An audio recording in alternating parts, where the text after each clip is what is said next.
Hey, it's the one and only Ice God Dankzilla. This is creative class. All right, we got my boy Ice God Creative Class Part 1. All right, my first question is, Ice God, what's the fakest piece of jewelry you see running around Atlanta as a jeweler? Ooh, shit. Ooh. So you asking me who got the fakest piece? Yeah, like what's the most piece you see replicated the most? Oh, the piece that I done seen replicated the most definitely got to be the 4PL chain. The 4PL chain? I've seen so many motherfuckers wearing that shit that ain't got nothing to do with Lil Baby and all that shit. Most definitely. So like, I see a lot of Cartier watches, right? So like, how you know when a Cartier watch is real or fake, bro? Certain measurements on it, on the dial and everything. The stones is different. Like that's it's not a tricky question, but it's a tricky question because the watch could be real and the diamonds could be fake, or the diamonds could be real and the watch could be fake. So it's really one of the things where I'd have to look at it to really just. Most definitely, other bro. than that, like just based on the Cardi, like yeah, it's definitely like certain measurements, logo being placed in certain places. It's Most definitely. Like So like, man, we met you at a pop-up shop, Ice God. And ever since then, but I seen how lit you were, how you be in and out of spots, right? So what's your best and worst experience as a jeweler? Best and worst experience as a jeweler. Oh man, okay. That's a lot, right? Okay, best experience. I mean, some of the best experiences probably just been like being in like certain rooms that's hard to be in. Like I was just at the QC ball and all that shit, like special invite and all that shit like that, or being at like Rick Ross house, or meeting like, you know what I'm saying, getting close or personal with like a lot of major celebrities to the point where I be like just kicking it with them. So those always be good times. You know what I'm saying? Worst Yeah, the worst of experience, times. Worst experience, I'd probably say it was like two. One, somebody tried to pay for some shit with some fake shit. That shit bounced. So that was bad. And then folks be like trying to look for like little come ups and shit. So Yeah. That could always be some bad shit. So every day is like bring up the work day. Yeah, I gotta ask you this one, right? So what's the difference between networking and dick riding? Networking and dick riding. Networking, like you trying to like, you know what I'm saying? You trying to like promote a certain image of yourself, or you basically trying to market yourself. You trying to, you know what I'm saying, level up on a professional level. Dick riding is like, yo,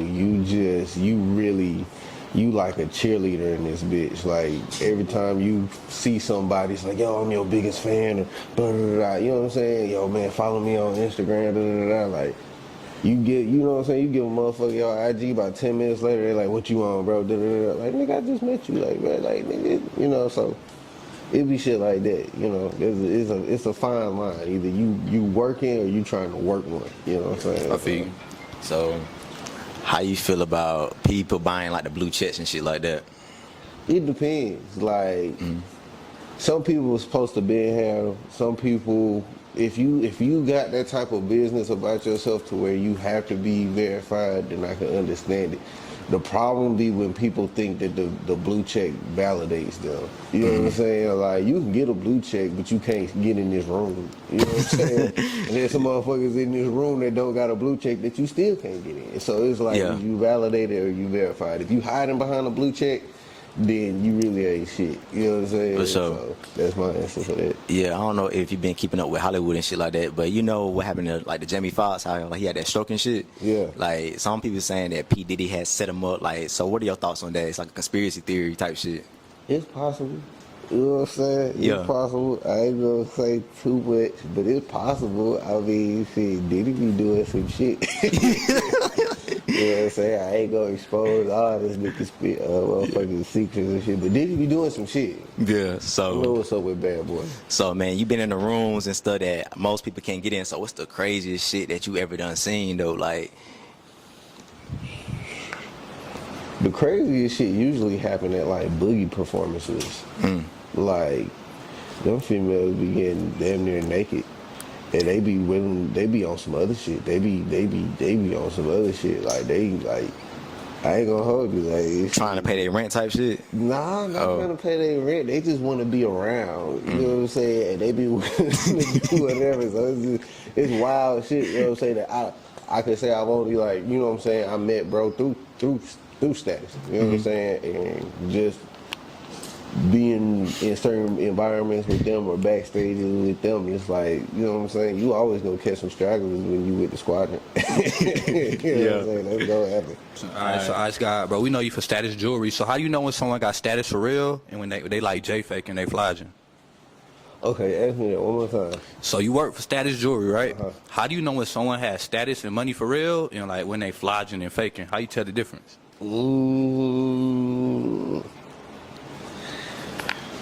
That's hard. That's hard. Yeah. And then my boy Don, shout out Don the jeweler. I remember he said this like when I first started coming in up there or whatever. He was like, today's window shoppers is tomorrow's buyers. You know what I'm saying? And I was like, damn, you right, because a lot of people come in there. You know what I'm saying? Some folks come in there like nothing on, like they might come just scope out the spot like 2-3 days in a row, and you just like. You know what I'm saying? Then on that fourth day, they come and drop like $80,000 on some shit. Like, yeah, okay, you know, I like this shit. And da-da-da-da. It happened like that. But then you got some folks that come in there with a whole bunch of shit on or whatever, talking big, just trying to get you to discount shit. Like, oh, I'm this person, I'm that person. Like, you see this, that. Niggas be sitting there acting like they jury professionals. And it's like, nigga, you don't even know what the fuck you talking about, bro. All right. One more question. What's the biggest lie in the jewelry industry? The biggest that all these rap niggas shit is real. And even some of the ones that you swear to God that shit has got to be real, I'm telling you right now, it's not. But we gonna keep that on the low. You know what I'm saying? Because motherfuckers ain't finna goddamn blow my house up. Because I exposed All right, bro. That's my boy Ice God with Status Jewelry, Creative Class Part 1.